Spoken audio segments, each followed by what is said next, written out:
So hello everyone, welcome back to my channel test of Bengal চ্যানেলে আপনাদের অনেক অনেক স্বাগত।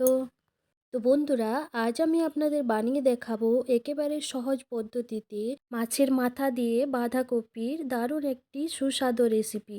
তো চলুন রেসিপিটি দেখে নিন। তো বন্ধুরা, এই রেসিপিটি বানানোর জন্য প্রথমে আমি এখানে একটি বাঁধাকপিকে নিয়ে নিয়েছি। তো এখন কিন্তু আমি বাঁধাকপির যে উপরের পাতাগুলো সেগুলোকে ছাড়িয়ে ফেলে দেব। তো এরপর কিন্তু আমি বাঁধাকপিটাকে পাতলা পাতলা করে কেটে নিয়েছি দেখুন।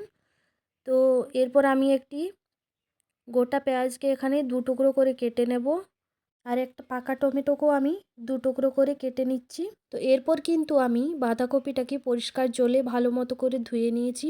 এখন আমি একটি কড়াইয়ের মধ্যে সমস্ত বাঁধাকপিটাকে দিয়ে দিলাম, আর দিয়ে দিচ্ছি হচ্ছে গিয়ে ছাড়িয়ে রাখা মটরশুঁটি, আর দিয়ে দিচ্ছি টুকরো করে রাখা পাকা টমেটো আর পেঁয়াজ টুকরোগুলোকে।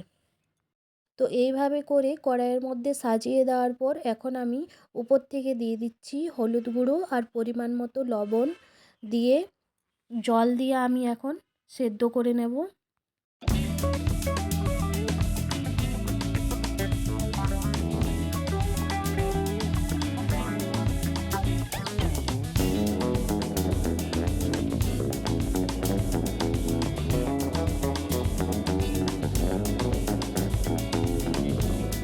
তো টমেটো আর পেঁয়াজটা কিন্তু আমার সেদ্ধ হয়ে গিয়েছে। এখন এগুলোকে তুলে নিয়ে আমি মিক্সার গ্রাইন্ডারে দিয়ে দেব, দিয়ে পেস্ট করে নেব। তো বন্ধুরা, আমার চ্যানেলে যদি আপনারা কেউ নতুন হয়ে থাকেন, প্লিজ চ্যানেলটিকে সাবস্ক্রাইব করে পাশে থাকবেন।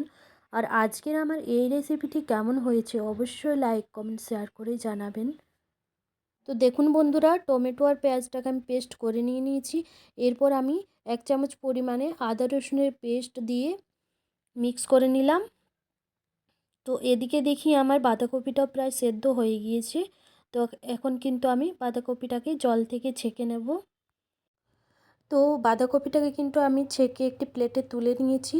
এরপর কিন্তু আমি গ্যাসটা অন করে গ্যাসের মধ্যে একটি কড়াই চাপিয়ে দিলাম, দিয়ে দিলাম পরিমাণ মতো সর্ষের তেল।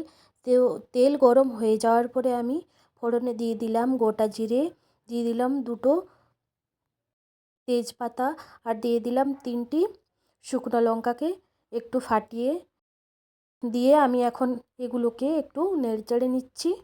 বন্ধুরা, টমেটো আর পেঁয়াজের যে পেস্টটা আমি বানালাম সেটা কিন্তু এখন কড়াইয়ের মধ্যে আমি দিয়ে এখন ভালো মতো করে নেড়েচেড়ে নিচ্ছি।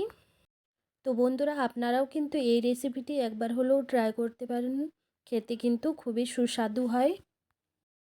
তো বন্ধুরা, এখন কিন্তু আমি সমস্ত রকম গুঁড়ো মশলা এখানে নিয়ে নিয়েছি, যেমন গরম মশলা গুঁড়ো, জিরে গুঁড়ো, আর কাশ্মীরি লঙ্কা গুঁড়ো, আর সামান্য পরিমাণে একটু লবণ দিলাম। দিয়ে ভালো মতো করে আমি এখন মশলাটাকে কষিয়ে নেব।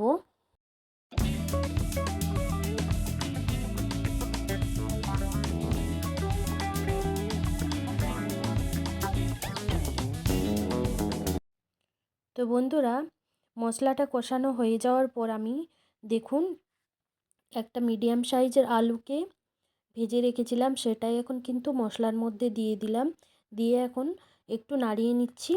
আর বন্ধুরা, একটা মাছের মাথাকে আমি দেখুন চুরো চুরো করে রেখেছিলাম, সেটাকেই এখন দিয়ে দিলাম কড়াইয়ের মধ্যে, দিয়ে আবারও নাড়িয়ে নিচ্ছি।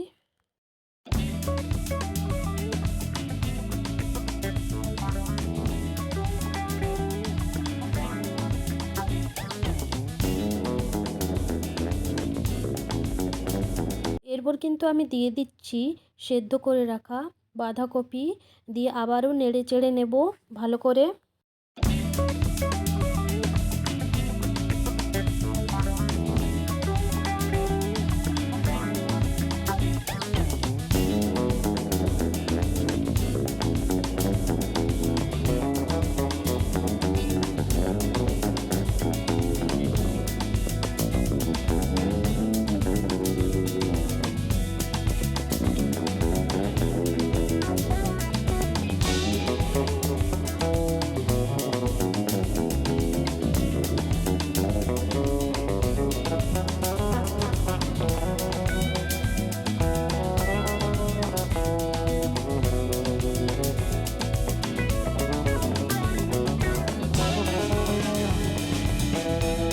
বন্ধুরা এই রেসিপিটি যদি গরম ভাতের সাথে পাওয়া যায় তাহলে কিন্তু আর কিছুই লাগবে না।